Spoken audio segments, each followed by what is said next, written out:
No vídeo de hoje, os desdobramentos da briga pós-jogo de Flamengo e Botafogo na última quarta-feira no Maracanã. O tribunal foi para cima, já tem gente suspensa preventivamente. E o VAR, que não viu o lance do De La Cruz, o que aconteceu naquele momento? Será que ele foi pegar um amendoim, aí quando ele voltou já tinha acontecido o lance, ele perdeu? Será que faltou luz? Alguém puxou o cabo da luz? Sobrou para ele também, hein? Também. Vamos falar sobre isso aqui. Antes, like do vídeo, se inscreve, ativa o sininho, vem com a gente rumo a 320 mil inscritos por aqui. Deixo com você o QR Code da AG, porque o fim de semana chegou. E aí é o fim de semana sempre de muitas oportunidades para você se divertir com responsabilidade. Com 18 anos ou mais, é fazer uma fezinha, não é fazer investimento, não é pagar as contas com isso aí, não. Primeiro você paga as contas, sobrou alguma coisa, aí você pode brincar, tá bom? QR Code na tela, pega a câmera aí do celular, aponta para ele, vem para a AG, plataforma autorizada a operar no Brasil, segurança para todo mundo, ok? Muito bem, notícia mais recente da treta. Primeiro, muita gente no canal, nos comentários dos vídeos da semana, da quinta, de ontem, pô, Jorge, fala da briga, você não falou do clássico. E eu disse aqui no vídeo da quinta-feira que eu assisti Corinthians e Santos na quarta-feira, que foi na mesma hora de Flamengo e Botafogo. Quinta-feira eu fui para Limeira fazer o jogo do Palmeiras. Então, assim, o dia ainda não tem mais do que 24 horas e não dá para ver tudo. Mas a confusão eu vi. Os lances mais decisivos do clássico e a confusão eu vi. E tendo aqui novidades, aí a gente tem um quadro favorável aqui para fazer um vídeo. Aí faz sentido, né? Porque o TJD puniu com uma suspensão preventiva de 30 dias o Alexander Barbosa e o Alex Telles, zagueiro e lateral esquerdo, respectivamente, do Botafogo, e o Cleiton do Flamengo. Eles estão suspensos por 30 dias. Além disso, foi oferecida a denúncia que vai ensejar um julgamento, provavelmente na próxima quarta-feira, a esses três, mais o Gerson. Então, na denúncia do tribunal, da Procuradoria, o Cleiton e o Barbosa foram enquadrados no artigo 254, que fala de agressão física e que prevê de 4 a 12 partidas. O Gerson pegou no artigo 250, ato desleal ou hostil, porque ele troca ali empurrões com o Barbosa. Ele ficou enquadrado nesse artigo e pode pegar de 1 a 3 jogos de suspensão. E o Alex Telles, segundo o relato da súmula, ele ofendeu o delegado do jogo ali no túnel, ali no vestiário, na saída, esperando os jogadores. Vamos pegar ele, você não viu não? Aí falou pro delegado do jogo alguma coisa.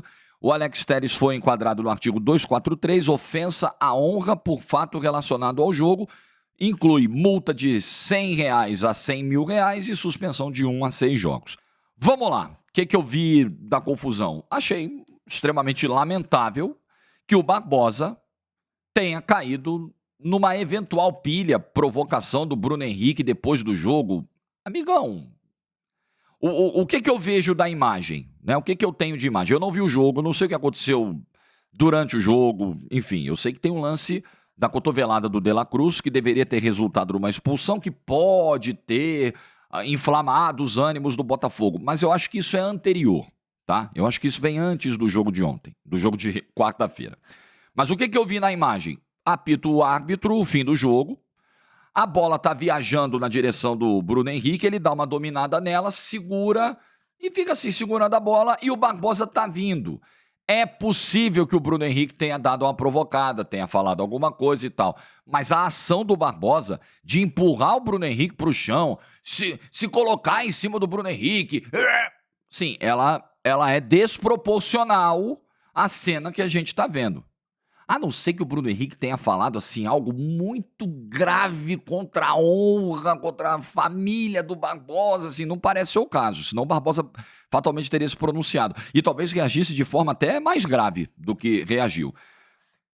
Eu tenho dito aqui que estão cada vez mais claros alguns sinais que jogadores de futebol, algumas sinalizações que jogadores de futebol têm dado às suas respectivas torcidas, principalmente em clássicos. Aquela coisa de mostrar, eu tô aqui defendendo, eu sou um de vocês aqui. Eu tô no espírito do clássico. Eu não vou deixar o rival crescer pra cima de nós. Eu acho que a gente tem inúmeros exemplos recentes disso acontecendo no futebol. Aquela peitada do Veiga, pra mim, no clássico lá no Allianz, pra mim é a coisa mais, assim, definitiva sobre isso. Os jogadores parecem muito preocupados ultimamente em dar essas sinalizações pra arquibancada e pra rede social. Não é só arquibancada, né? Hoje a rede social ela reverbera muito mais do que a arquibancada. Porque a arquibancada é uma vez na semana, a rede social é todo dia, num volume muito grande. Então, acho que a imagem que fica aí, a torcida do Botafogo pega a foto do Barbosa em cima do Bruno Henrique, aí compara com aquela foto do Carli em cima do Bruno Henrique, tá aí, nossa, defendendo. Tá, isso pra torcida bate muito bem. Tem um aspecto muito positivo, né? Aumenta a popularidade de um cara que já é popular com a torcida, porque teve um desempenho fantástico no ano passado, né? A torcida adora o Barbosa, ama o Barbosa com um episódio como esse, e detesta o Bruno Henrique. Então, num episódio como esse, beleza. Eu só tenho uma ressalva a fazer aqui. O jogador de futebol, ele não pode se comportar como um torcedor. Não, o jogador de futebol, ele não é um torcedor em campo. Ele pode ter a paixão pelo clube, ele pode se identificar, ele pode ser um ídolo, ele pode até ser torcedor do clube, mas ele é profissional ali dentro. Então o Barbosa, claro, nós estamos falando do Campeonato Carioca, aí você pode me dizer também o seguinte, pô Jorge, mas aí beleza, o Campeonato Carioca vale o risco porque o Botafogo está pouco se lixando. Mas o Barbosa poderia ter um destempero como esse num jogo de Campeonato Brasileiro, num jogo de Copa do Brasil, numa competição que realmente importe ao Botafogo e ficar fora de um jogo importante por causa desse destempero. Por ter caído numa eventual provocação do Bruno Henrique. Provocação se responde dentro do campo. O Bruno Henrique, aí eu vou voltar um pouquinho, porque eu acho que a raiz disso é anterior.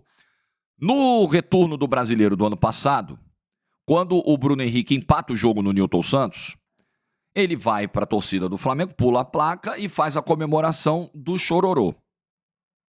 No pós-jogo, o Gatito Fernandes está entrando no campo, o Bruno Henrique está ali e ele dá uma chegadinha assim no Bruno Henrique, dá tipo um tostãozinho, um chutinho no Bruno Henrique. E aí, como é que é, meu irmão? Você fez o chororô e agora aí?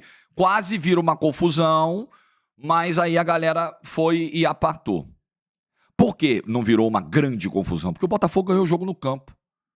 O Bruno Henrique fez o chororô, o Botafogo tocou 4 no Flamengo.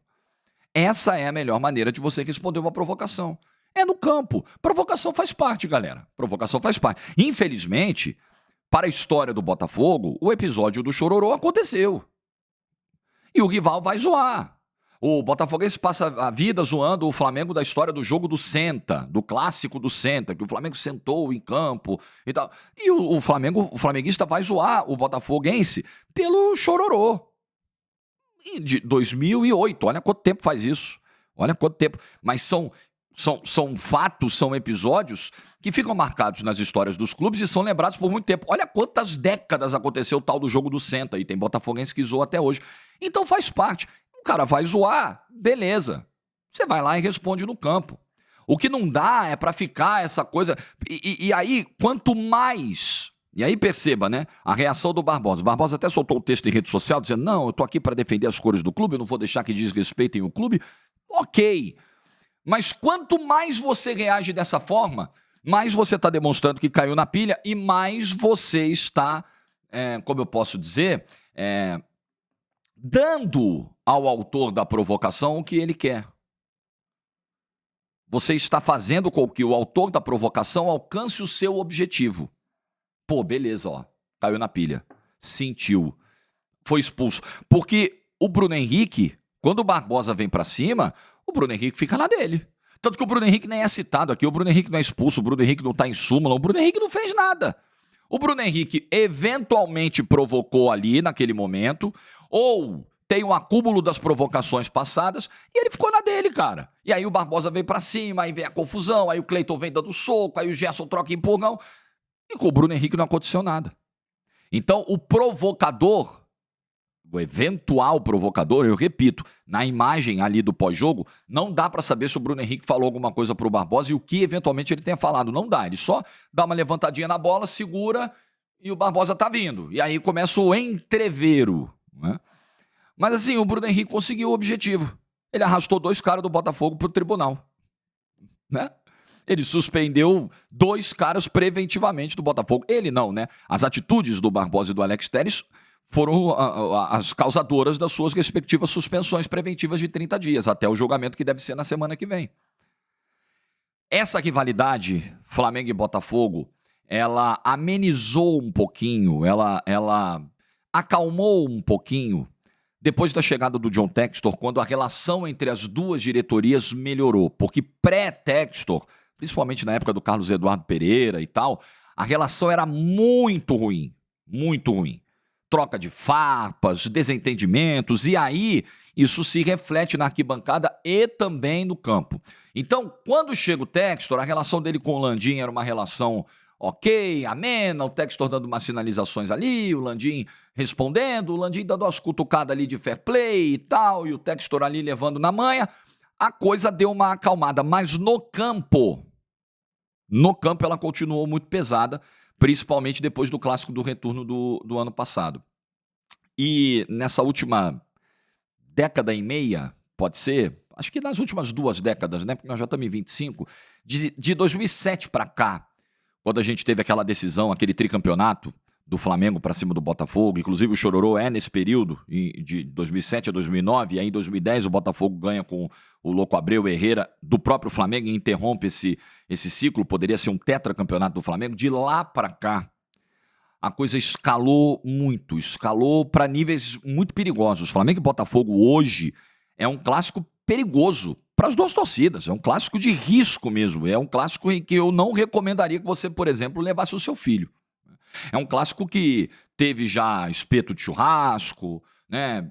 Torcedor na porta do estádio sendo assassinado, teve caça a supostos rubro-negros infiltrados no meio da torcida do Botafogo, e aí até botafoguense que não era flamenguista apanhou porque acharam que era. Sim, isso tudo tá rolando em Flamengo e Botafogo há quase 20 anos. Quase 20 anos. Então é um clássico bélico, e isso vai para dentro de campo, e os jogadores precisam ter a responsabilidade. Cara, a rivalidade é super normal. Ganhar do Flamengo é maravilhoso pro botafoguense, é o paraíso pro botafoguense. E óbvio que o Flamengo, por mais que o Botafogo não seja o seu maior rival, quando pisa no Botafogo, tá feliz da vida também. Mas isso tem que se restringir ao campo, à rivalidade de campo. Não pode virar agressão física. E aí eu volto, já destacando os reflexos que eu acho perigosos disso para fora de campo, para arquibancada, para as ruas do Rio de Janeiro e tal, eu volto para dentro do campo. O jogador precisa ser profissional. Eu repito, o Barbosa, se tivesse feito o que fez no Brasileiro, numa Libertadores da América, prejudicaria enormemente o Botafogo. Enormemente. Então é preciso segurar essa onda. Se o Bruno Henrique provocar, vai lá e responde no campo. Show. Se o Botafogo ganhar, provocar, fizer um post em rede social, o Flamengo vai lá e responde dentro do campo. É assim que tem que funcionar. É assim que tem que ser. Agora, o Barbosa é um cara de temperamento explosivo. Aí não adianta o botafoguense querer ficar bravo comigo. Ele tem esse temperamento, ele é um cara difícil, enfim. Então ele precisa ter uma conversa. Ó, Barbosa, pô, beleza, quer defender o clube, quer fazer uma sinalização pra torcida, mas assim, não pode passar do ponto. E acho que ele vai pegar uma punição, e deve pegar uma punição. Aliás, a punição do Cleiton, apesar dele estar enquadrado no mesmo artigo, essa punição ela pode ser agravada, tá? Se houver um laudo médico que ateste que dessa agressão do Cleiton, do soco, resultou-se uma lesão corporal grave, porque, o Barbosa perdeu o dente, né? Então, se tiver um laudo médico, olha, por causa do soco aconteceu isso com o Barbosa, ele pode pegar até 24 jogos de suspensão. Então, a punição que seria de 4 a 12 pode subir de 8 a 24 jogos para o Cleiton, porque o Cleiton, assim, aí a gente também precisa pontuar, né? Por mais que o destempero do Barbosa tenha gerado tudo isso, a agressão mais contundente, a que pegou, foi a do Cleiton.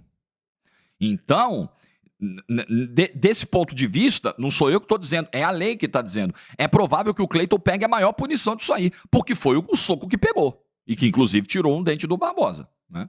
Também não dá pra, beleza, vamos responder com soco então, vamos normalizar. Então o cara do outro lado veio provocando, a gente dá um soco nele e tá tudo bem. Não tá tudo bem, o Cleiton tem que pegar um gancho bem grande também. Então muito lamentável, Porque nós estamos falando de Flamengo e Botafogo, né? Nós estamos falando do atual campeão brasileiro da Libertadores e do atual campeão da Copa do Brasil. Se comportaram como jogo de várzea. Nem na várzea é assim. A várzea, às vezes, é mais organizada. Não dá. Não dá para terem um comportamento que tiveram depois do jogo de quarta-feira. Totalmente condenável. E não dá para um VAR ignorar um lance tão claro, tão evidente, quanto o da cotovelada do De La Cruz no Matheus Martins, no primeiro tempo do Clássico. Sim. E aí, o TJD puniu com uma suspensão preventiva de 30 dias esse VAR, que é o Paulo Renato Moreira da Silva Coelho. Tá na geladeira. A equipe de campo não foi punida. Eu acho que o Bandeira tinha que ser punido junto. Porque o lance é na frente do Bandeira. O Bandeira tinha a obrigação de sinalizar aquele lance. O Bandeira viu o lance. E o Bandeira se omitiu naquele lance. Então, o Bandeira deveria ter sido arrastado junto com o Paulo Renato, junto com o VAR, e deveria ter recebido um gancho, uma geladeira também. Porque, para que temos o VAR? Né? Mas para que temos também um Bandeira dentro de campo que está vendo o lance na frente dele e não sinaliza? Não faz o menor sentido. Então foi um erro grave, mas assim, surpreende, Jorge? Não, gente, é a Federação do Rio, é o Campeonato do Rio. São erros grosseiros que uma hora prejudicam o Botafogo, outra hora prejudicam o Flamengo, outra hora prejudicam o Vasco, outra hora prejudicam o Fluminense, porque o Campeonato Carioca é isso aí. Né? O Campeonato Carioca não dá para esperar muito mais do que isso aí. Mas, enfim, a minha preocupação reside nos próximos encontros. Porque nós teremos pelo menos mais 2 esse ano no Campeonato Brasileiro. Podemos ter ainda na fase final do Carioca, tem que ver se o Botafogo vai passar. Eles podem se cruzar numa Libertadores, numa Copa do Brasil. E esse clima, ele me parece acima do tom. Tá além, tá quente demais, tá exageradamente quente. A rivalidade existe, mas rivalidade é uma coisa, guerra é outra. Não pode, jogador profissional não pode ir para campo com espírito de guerra. Isso me preocupa para os próximos jogos, sem dúvida nenhuma. O que você pensa? Deixa nos comentários, like no vídeo se você ficou até o final. Bom sábado para todo mundo, se cuida, bebe muita água, tá um calor dos infernos, pelo amor de Deus, se hidrate. Juízo e tchau.